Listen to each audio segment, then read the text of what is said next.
Hello అందరికీ. LIC బీమా సఖీ Yojana update అండి. ఏంటి అంటే కొంతమంది అడిగారనమాట, అక్క పాలసీస్ మేమైతే ఎగ్జామ్లో పాస్ అయ్యాం, పాలసీస్ ఎలా చేసుకోవాలి, ఏంటి, ఎవరి దగ్గరికి వెళ్తే మనకి పాలసీస్ అవుతాయి అనే విషయాలన్నింటినీ, కొత్త విషయాన్ని నేను ఈ వీడియో ద్వారా మీకైతే చెప్తానండి. అంతకంటే ముందు మీరు ఈ వీడియోని లైక్ చేసి అయితే చూడండి. మీరు చేసే ఒక లైక్ వల్ల ఎంతో మందికి అయితే ఈ వీడియో రీచ్ అవుతుందన్నమాట. ఇంకా ఎవరైతే సబ్స్క్రైబ్ చేయకోకుండా చూస్తున్నారో వాళ్ళు సబ్స్క్రైబ్ చేసుకోండి. ఇంకా మనం టాపిక్ లెక్కైతే వెళ్దాము. అక్క నేను ఎగ్జామ్ రాశాను, తర్వాత నెక్స్ట్ ప్రాసెస్ ఏంటి అని అయితే అడుగుతున్నారు. అవునండి, మీకు ఎగ్జామ్ రాసిన తర్వాత మీకు ఒక కార్డ్ అయితే వస్తుందన్నమాట. సో మీ డిఓ వాళ్ళని అడిగి మీరు ఆ కార్డ్ అయితే తీసుకోండి, యాక్టివేషన్ కార్డ్ అనమాట. సో అది తీసుకున్నప్పటి నుంచి మీకు స్టార్ట్ అవుతుందన్నమాట మీరు పాలసీస్ చేయడము అవన్నీ. తర్వాత వాళ్ళు ఎక్స్ప్లెయిన్ చేస్తారు. కొంతమంది చెప్తున్నారు, కొంతమంది చెప్పట్లేదు అనమాట. చాలా మంది అయితే నన్ను అడిగారు, అక్క మాకెవ్వరు ఏ ఇన్ఫర్మేషన్ ఇవ్వట్లేదు, పాలసీస్ గురించి ఎవ్వరు మాకు క్లియర్గా చెప్పట్లేదు, ఎలా అక్క ఏం చేయాలి నెక్స్ట్ అని అయితే చాలా మంది కమెంట్స్ ద్వారా నాకు చెప్తున్నారండి. అవును, కొంతమంది అయితే పట్టించుకోవట్లేదు అనమాట.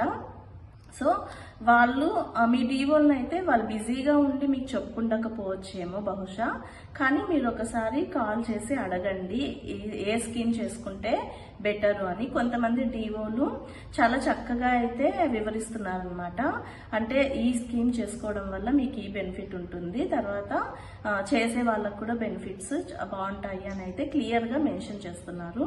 మీరు ఫస్ట్ చేయాల్సిన పని ఏంటి అంటే మీ కాంటాక్ట్స్లో ఉన్నవన్నీ ఒక నోట్స్లో మీరు రాసుకోండి, ఎవరెవరు మీ కాంటాక్ట్స్లో ఉన్నారు ఏంటి అని. తర్వాత అందులో నుంచి జాబ్స్ ఎవరెవరు చేస్తున్నారు, జాబ్స్ చేసే వాళ్ళని వన్ సైడ్ రాసుకోండి. తర్వాత బిజినెస్ చేసే వాళ్ళని వన్ సైడ్ రాసుకోండి. ఇలా ఫస్ట్ మీ సెల్లో మీ కాంటాక్ట్స్, మీ బంధువులు, మీ ఫ్రెండ్స్ ఎవరైతే ఉంటారో వీళ్ళందరినీ మీరు ఫస్ట్ గ్యాదర్ చేసుకోండి. అంటే ఇంకా ఎవరితో మాట్లాడకండి, మీరు ఫస్ట్ ఎవరు జాబ్ చేసేవాళ్ళు, ఎవరు బిజినెస్ చేసేవాళ్ళు అని మీరు డివైడ్ చేసుకొని, ఎవరు ఇంట్లో ఉంటున్నారు, ఎవరికి పిల్లలు ఎంతమంది ఉన్నారు ఏంటి, ఈ డీటెయిల్స్ మీకు మినిమం డీటెయిల్స్ అన్నీ తెలుసుంటాయి కదా. మీ సర్కిల్లోనే మీరు ప్రిపేర్ చేసుకుంటున్నారు కాబట్టి మీకు మినిమం నాలెడ్జ్ అయితే ఉంటుంది వాళ్ళ మీద. సో అలా మీరు డివైడ్ చేసి రాసుకోండి. రాసుకున్న తర్వాత ఎవరు అంటే చెప్పంగానే విని చేసుకునే వాళ్ళు, ఓకేలే చేసేద్దామని ఫస్ట్లోనే మనం చెప్పంగానే ఓకేలే నిక్కి నేను చేస్తాను అని అనేవాళ్ళు ఉంటారు. కొంతమంది ఎందుకు లేపా మాకు అవసరం లేదు అంటారు. కొంతమంది ఆల్రెడీ మేము చేసేసాము అని ఇలా కేటగిరీస్ ఉంటారనమాట చాలా మంది. సో మీరు ఏం చేయాలంటే ఫస్ట్ ఓకే కన్ఫామ్గా వీళ్ళు చేయగలరు, అంటే నేను చెప్తే నా మాట వీళ్ళు వింటారు అని మీకు ఎవరైతే ఉంటారో వాళ్ళని ఫస్ట్ చెప్పండి. మీరు ఫస్ట్ మీకు ఈ పాలసీస్ గురించి క్లియర్గా తెలుసుండాలి. దానికోసం ఏం చేస్తారంటే మీరు కాంటాక్ట్స్ అన్ని సపరేట్ రాసుకున్నారు కదా, తర్వాత అదే నోట్బుక్లోనే ఒక నోట్బుక్ అనేది పెట్టేసేయండి. నేను ఇలా నోట్బుక్ అయితే ఒకటి పెట్టుకున్నాను అనమాట. ఇందులో కాంటాక్ట్స్ డీటెయిల్స్ అన్నీ వన్ పేపర్లో అయితే నేను రాసేసుకున్నాను. తర్వాత ఒక 4-5 పేపర్స్ వదిలేసినాను. అంటే ఇంకా కొత్తగా ఎవరైనా కాంటాక్ట్ వచ్చినా వాళ్ళని యాడ్ చేసుకుంటూ వెళ్ళడానికి కొన్ని పేజెస్ అయితే నేను వదిలేసాను అనమాట. తర్వాత పేజ్ నుంచి స్కీమ్స్ అంటే పాలసీస్ ఏమేమి ఉన్నాయో రాసుకుంటూ వచ్చాను. సో ఫస్ట్ మనం ఎందుకు బ్రోచర్స్ ఇవన్నీ ఇస్తారు, యాప్లో ఇవన్నీ ఉంటాయి, కానీ మనం మన సహస్త మన చేతులతో రాసుకోవడం వల్ల దాని మీద మనకు ఒక అవగాహన అనేది వస్తుందన్నమాట. ఓహో ఈ పాలసీకి ఇంత ప్రీమియం ఉంటుంది, ఇంత పీపీటీ టైంలో మనం కట్టుకుంటే ఇన్ని సంవత్సరాలకి ఇది వస్తుంది, ఏ ఏజ్ నుంచి ఏ ఏజ్ వాళ్ళకి ఇది వర్తిస్తుంది, ఇలాంటి విషయాలని మనం చదువుతూ రాస్తాం కాబట్టి ఆటోమేటిక్గా మన మైండ్లో ఒక పక్కన ఉంటాయన్నమాట. సో అలా నేనైతే ప్రతి పాలసీని రాసుకోవడం జరిగిందనమాట. తర్వాత మనం ఏవైతే కాంటాక్ట్స్ రాసుకున్నామో మీ సర్కిల్లో ఉన్న కాంటాక్ట్స్ రాసుకున్నారు కదా, ఆ కాంటాక్ట్స్లో జాబ్ చేసే వాళ్ళకి ఏ పాలసీ వర్తిస్తుంది, బిజినెస్ చేసే వాళ్ళకి ఏ పాలసీ వర్తిస్తుంది, తర్వాత పిల్లలు ఉన్న వాళ్ళకి కొన్ని పిల్లల స్కీమ్స్ కూడా ఉన్నాయి.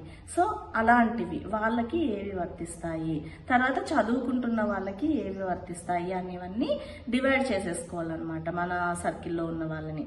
చేసుకున్న తర్వాత ఫస్ట్ జాబ్ చేసే వాళ్ళు అనుకోండి, జాబ్ చేసే వాళ్ళ దగ్గరికి ఈ పాలసీ అయితే వీళ్ళకి సెట్ అవుతుంది అని మనం ప్రిపేర్ చేసుకున్న పాలసీలో మీకు ఆల్రెడీ తెలుస్తుంది. సో అలా మీరు వెళ్ళేసి ఇప్పుడు జీవన్ పాలసీ ఉందనుకోండి, ఆ పాలసీ వీళ్ళకి వర్తిస్తుంది అని మీరు రాసుకుంటారు. వాళ్ళకి వెళ్ళి క్లియర్గా చెప్పండి. ఒకవేళ మీకు చెప్పడం రాలేదనుకోండి, మీ డిఓ సార్ ఎవరైతే ఉంటారో వాళ్ళ హెల్ప్ తీసుకోండి. వాళ్ళని అడగడం వల్ల వాళ్ళు వచ్చి ఎక్స్ప్లెయిన్ కూడా చేస్తారనమాట. సో పాలసీ అవుతుంది అంటే అలా చేయాలన్నమాట. సో ఇది ఫస్ట్ ప్రాసెస్. మన కాంటాక్ట్స్లో అన్నీ తీసుకొని వాళ్ళని ఎవరెవరికి ఏ పాలసీ వర్తిస్తుంది అని మనం నోట్ డౌన్ చేసుకొని ఒక్కొక్కరికి మనం చెప్పుకుంటూ వాళ్ళం. కనిపించిన ప్రతి ఒక్కరికి చెప్పకూడదండి, ఎందుకంటే మనం డిసప్పాయింట్ అయిపోతాము. ఇప్పుడు ఓకే వీళ్ళు చేస్తారు కన్ఫర్మ్ అని మీకు అనిపిస్తుంది అనుకోండి, వాళ్ళకి చెప్తే ఒక 5 మందికి చెప్తే కనీసం ఒకరిద్దరన్నా చేస్తారనమాట. ఊరికే మనము కనిపించిన వాళ్ళందరికీ పాలసీలు చేయండి అంటే ఎవరు చేయరు. సో అక్కడ మనం డిసప్పాయింట్ అయిపోతాం. ఫస్ట్లోనే అలా చేయొద్దండి. మీ కాంటాక్ట్లో, మీ సర్కిల్లో మీ మాటకి ఎవరైతే విలువ ఇస్తారో, అంటే ఓకే వీళ్ళు చేయగలుగుతారు, సో ఈ అమ్మాయి చెప్పిండేది నిజమే, నా మేలుకే చెప్పింది అని ఎవరైతే పాజిటివ్గా తీసుకొని వేస్తారు, ఫస్ట్ వాళ్ళ ద్వారా మీరు అప్రోచ్ అయితే అవ్వండి. ఎందుకంటే ఫస్ట్లోనే పాలసీలు చేయడం అంటే అంత ఈజీ అయితే కాదనమాట. ఎక్కువ శాతం వెనక్కి లాగడానికే చూస్తారు. పాలసీలు ఎవరు చేస్తారు, ఎల్ఐసి పాలసీలు ఎవరైనా చేస్తారా అని వెనక్కి లాగడానికే చూస్తారు. కానీ మనం పాజిటివ్ వేలో వెళ్తూనే ఉండాలి. ఎన్ని నెగిటివ్స్ వచ్చినా సరే మనం పాజిటివ్ వేలో అవుతాయి అనే ఉద్దేశంతోనే మనం వెళ్ళడం వల్ల ఒకటి కాకపోతే మనం 10 టార్గెట్ పెట్టుకున్నాం అనుకోండి, సో 10 కాకపోయినా కనీసం మనకి 10లో ఒకటైనా సరే ఆ నెల మీకు రీఫండ్ అమౌంట్ మనం 10 టార్గెట్ పెట్టుకున్నాం అనుకోండి, సో 10 కాకపోయినా కనీసం మనకి 10లో ఒకటైనా సరే ఆ నెల మీకు రీఫండ్ అమౌంట్ వస్తుంది, శాలరీ వస్తుంది, దాని మీద కమిషన్ వస్తుంది, మీకు నమ్మకం అనేది వస్తుంది. ఫస్ట్ మీకు నమ్మకం కలుగుతుంది అనమాట. ఓకే ఇంతేనా చేయగలము, ఒక్కటైనా సరే ఇంతే కదా చేస్తాంలే అనే నమ్మకం అయితే వస్తుంది. సో ఫస్ట్ నెగిటివ్ థాట్స్ అంటే మిమ్మల్ని వెనక్కి లాగే వాళ్ళకి చెప్పేకి వెళ్ళకండి ఫస్ట్ ఆఫ్ ఆల్. ఎందుకు అంటే ఫస్ట్ మనకి కలిగే ఇంప్రెషనే కంటిన్యూ అవుతుందన్నమాట. ఇంకా మనం ఫ్రెష్గా వెళ్తున్నారు, మీరు జాబ్లోకి పాలసీస్ ఇవన్నీ కొత్త, అందరికీ కొత్తే. సో వెళ్ళడమే నెగిటివ్ థాట్స్తో వెళ్ళడం వల్ల మనకి అదే ప్రొలాంగ్ అవుతూ వస్తుంది అనమాట. నెగిటివ్ థాట్సే వస్తుంటాయి. అదే పాజిటివ్ వేలో వెళ్ళామనుకోండి, కంపల్సరీగా మనమైతే ఒక పాలసీ కాదు కదా, కంపల్సరీ చేసుకుంటూ వెళ్తామన్నమాట. మనకి స్టార్ట్ చేసిన ఎల్ఐసి బీమా సఖి స్టార్ట్ చేసిన 1 మంత్కే 10 lakhs పాలసీస్ అయితే అయ్యాయండి. ఇది అసలు నమ్మసక్యం కాదనమాట. అంత లేడీస్ తలుచుకుంటే ఏది అసాధ్యం కాదు. 10 లక్షల పాలసీలు ఒక నెలలోనే చేశారు. సో ఎంత గ్రేట్ కదా. అనుకుంటే ఏదైనా చేయగలము. సెల్ఫ్ చేసుకోవచ్చా అని అడుగుతున్నారు, చేసుకోవచ్చండి. కానీ ఫస్ట్ ఒక పాలసీ ఎవరిదన్నా చేసిన తర్వాత మీరు సెల్ఫ్ చేసుకుంటే పర్లేదు అని నా ఉద్దేశం అనమాట. సెల్ఫ్ కూడా చేసుకోవచ్చు, no problem.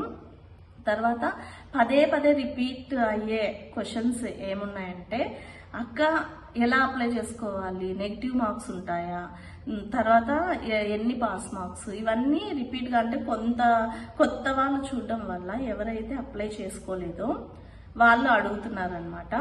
So negative marks అయితే ఏమీ లేవండి. మీకు 15 మార్కులు పాస్ మార్కులు, 50 మార్కులకైతే మనకి ఎగ్జామ్ ఉంటుందన్నమాట. అందులో మీకు 15 మార్కులు వస్తే చాలు. ఇందులో నెగిటివ్ మార్క్స్ అంటూ ఏమీ ఉండవన్నమాట. తర్వాత మనం పాస్ అయిన తర్వాత డిఓ సార్ వీళ్ళు మీకు మీటింగ్, ట్రైనింగ్ కానీ లేకుంటే మీటింగ్ కానీ పెట్టుకుంటారు కదా, అప్పుడు మీ వాట్సాప్కి కానీ లేకపోతే మీకు బ్రోచర్స్ టైప్ అట్లా ఇస్తారనమాట. సో ఇట్లా చూడండి, మీకు పంపిస్తారు ఇట్లా. అంటే ఒక్కొక్క పాలసీ గురించి అయితే మీకు క్లియర్గా మెన్షన్ చేస్తారనమాట, పంపిస్తారు. బట్ నేను చెప్పడం ఏంటి అంటే ఇలా ప్రతిదీ చూసుకొని బ్రోచర్స్ అంటే ఎక్కడంటే అక్కడ పడిపోవచ్చు. సో అదే మన చేతులతో ఈ పాలసీ ఇన్ని సంవత్సరాలు ఉంటుంది, ఇంత కట్టించాలి, ఇయర్లీ ఇంత, 6 మంత్స్ ఇంత, 3 మంత్స్ ఇంత, 1 మంత్కి అయితే ఎంత, ఇలా మీరు రాసుకోవడం వల్ల ఒక ఐడియా అనేది మీకు వచ్చేస్తుంది అనమాట. అప్పుడు మీరు రాసుకోవడం వల్ల మీరే ఈజీగా నోట్తో చెప్పేస్తారు, ఇంత కట్టుకుంటే ఇంత అవుతుంది అని ఈజీగా చెప్పడానికి సులువు అవుతుంది అనమాట. అందుకే నేను చెప్పే విషయం ఏంటంటే ఫస్ట్ మీరు పాలసీస్ అన్నీ ఒక నోట్బుక్లో రాసుకోండి. రాసుకున్న తర్వాత వాటి గురించి మీ డిఓలని అడగండి. ఒకవేళ చెప్తే ఓకే, లేకుంటే నేను ఒక్కొక్క పాలసీ గురించి రాబోయే వీడియోస్లో నేనైతే మీకు చెప్తాను ఏ పాలసీ చేసుకుంటే బెనిఫిట్ ఉంటుంది ఏంటి అనేది. ఇప్పుడు పిల్లల పాలసీస్ వచ్చాయండి, చాలా బాగున్నాయి. మనము మదర్స్ని కన్విన్స్ చేస్తే ఈజీగా అయితే చేసుకుంటారు అనమాట మదర్స్. సో పిల్లలకి బెనిఫిట్ అనమాట ఈ పాలసీస్. సో అందుకే ఈ మనము చెప్పడం వల్ల అంటే చెప్పే విధానంలోనే ఉందన్నమాట మన పాలసీ అవుతుందా లేదా అనేది మనం చెప్పే విధానంలోనే తెలిసిపోతుంది. సో ఫస్ట్లో అయితే ఎవరికి రాదండి, ఎవరైనా ఎక్స్పీరియన్స్ని బట్టే నీట్గా ఎక్స్ప్లెనేషన్ చేస్తారు, అంతా చేస్తారు. ఫస్ట్ ఎగ్జామ్ మనం జాబ్లో జాయిన్ అయిన వెంటనే వర్క్ అంతా రావాలంటే రాదు. ఎక్స్పీరియన్స్ కొంచెం టైం టేకింగ్ ఉంటుంది. టైం తీసుకుంటేనే మనకి చెప్తూ వెళ్తే మనకు అంత ప్రాక్టీస్ అనేది అయిపోతుంది అనమాట. ఇంకొక విషయం ఏంటి అంటే చాలా మంది ఇన్సూరెన్స్ పాలసీస్ అంటేనే అదేదో నెగిటివ్, ఎవరు చేస్తారు, వేస్ట్, ఇలా మాట్లాడుతుంటారు. లేదండి, మనం అనుకుంటే ఖచ్చితంగా చేయగలము. సో ఎవరైతే జాయిన్ అయ్యారో వాళ్ళు ఇంకా కొంతమంది నెగిటివ్ థాట్స్లోనే ఉన్నారనమాట. ఎక్కడైతే అనవసరంగా రాశాను, అనవసరంగా ఫీ పే చేసి మరి నేను ఎగ్జామ్ రాశాను అని ఫీల్ అవుతున్నారు. లేదండి, మీరు చెయ్యండి. ఫస్ట్ ఒక్క పాలసీ చేస్తే మీకు ఆల్రెడీ నమ్మకం అనేది మీ మీద మీకే నమ్మకం వస్తుంది. సింతేనా, ఓకే చేయగలము అంటే పాజిటివ్ థింకింగ్లో వెళ్ళండి అంటున్నాను. పాలసీ చేయడం ఏం అంత ఈజీ కాదు, నిజమే, నేను ఒప్పుకుంటున్నాను. కానీ అనుకుంటే చేయగలము. 1 మంత్లో 10 లక్షలు చేశారు అంటే ఎంత వాళ్ళు కష్టపడి ఉంటే చేసింటారు చెప్పండి. సో అలా కొన్ని ఒక్కొక్కసారి ఈజీగానే అయిపోతాయి, కొన్ని టఫ్ ఉంటుందన్నమాట. సో మీరు ఎంత ప్రాక్టీస్గా చెప్తే అంత ఈజీగా అవుతుంది. మీ కాంటాక్ట్స్ అన్నీ ఫస్ట్ ఒక నోట్స్లో అయితే మీరు రాసుకొని డివైడ్ చేసుకొని, బిజినెస్ వాళ్ళకైతే ఏది సూట్ అవుతుంది, జాబ్ చేసే వాళ్ళకైతే ఏది సూట్ అవుతుంది, తర్వాత మదర్స్కి అంటే పిల్లల కోసం చేసే స్కీమ్స్ ఏమున్నాయి, ఇవన్నీ సపరేట్గా రాసుకొని ఎవరికి ఏ స్కీమ్ వర్తిస్తుంది అనేది నీట్గా మీరు ఒక నోట్స్లో రాసుకొని వాళ్ళకి ఒక్కొక్కరిని టచ్ చేసుకుంటూ వెళ్ళండి. మీరు 10 టచ్ చేస్తే కనీసం 1-2 మీకు ప్లస్ అవుతాయి అన్నమాట. ఎవరో ఒకరు కంపల్సరీ చేస్తారు. అవగాహన లేక ఈ ఇన్సూరెన్స్ పాలసీస్ మీద నిజంగా అండి అవగాహన చాలా మందికి లేదనమాట. అంటే ఏ పాలసీ చేసుకోవడం వల్ల ఎవరికి బెనిఫిట్ ఉంటుంది, ఎలాంటి బెనిఫిట్స్ వస్తాయి ఏంటి అనేది నిజంగా సరైన అవగాహన లేక ఉన్నారు. మేము చెప్పాం కదా, సో అవునా ఇది చేసుకుంటే ఇంత బాగుంటుందా అని చాలా మంది అయితే అన్నారనమాట. అందుకే నేను ఎక్స్పీరియన్స్తో చెప్తున్నాను. సో మీరు ముందడుగు వేయండి, కంపల్సరీగా విజయం అయితే మీరు సాధిస్తారనమాట. ప్రతి నెల 7,000 మీకు పాలసీ చేయడం వల్ల ప్రతి నెల 7,000 స్టైఫండ్ వస్తుంది, కమిషన్ వస్తుంది. అదేవిధంగా మీకు గిఫ్ట్లు ఇవి కూడా వస్తూనే ఉంటాయి అన్నమాట. మనం ఎంత చేసుకుంటే మన లైఫ్ అంతా ఉంటుంది ఎల్ఐసిలో అయితే. సో ఇదండి ఇవాళ వీడియో. ఇంకా నేను రాబోయే వీడియోస్లో అయితే మీకు పాలసీస్ గురించి నీట్గా ఎక్స్ప్లెయిన్ చేస్తానండి. సో ఈ వీడియో మీకు నచ్చినట్టయితే లైక్ చేయండి, షేర్ చేయండి, సబ్స్క్రైబ్ చేయడం మాత్రం మర్చిపోకండి. Thank you so much.